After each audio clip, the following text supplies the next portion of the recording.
বাড়িতে বসে না থেকে বেরিয়ে পড়ুন একটা বেগুন আর তাল পাতার উদ্দেশ্যে। যার জমিতে পাবেন ছিঁড়ে নিয়ে চলে আসুন।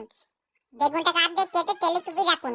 এবার একটা তয় নিন, তয়ের উপরে বেগুনটাকে বয় বয় বয় বয় বয় বয় বয় বয় করে ঘুরান তেল দিয়ে। এবার একটা বাটা রেডি করুন।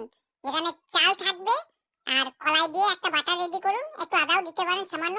একটা হাতা নিয়ে এক হাতা মেরে দিন ওই তেলের উপরে। এবার ওই চারকোনা তাল পাতাটা কেটেছেন সেটা নিয়ে ওর উপরে bye bye bye bye bye bye bye bye bye bye করে ঘোরাতে থাকুন যতক্ষণ না মালটা গোল হচ্ছে। গোল হয়ে গেল। এবার একটা ঢাকনা রেডি করুন। ওটা ঢাকা দিতে হবে তো। আর এর সঙ্গে বন্ধুরা কিন্তু আপনাকে খেতে হবে একটা ভালো জিনিস, সেটা হলো ডালা গুড়। ডালা গুড়টা নিয়ে আসুন বাজার থেকে। যদি না পান চেয়ে ধার করে যেমন করে নিয়ে আসুন। ডালা গুড়টাকে একটু গলিয়ে নেবেন এবং এই পিঠেটাকে গোল করে মজ মজ করে খেতে থাকুন। আবার পরের ভিডিওতে দেখা হচ্ছে। থ্যাংক ইউ, সাবস্ক্রাইব করুন।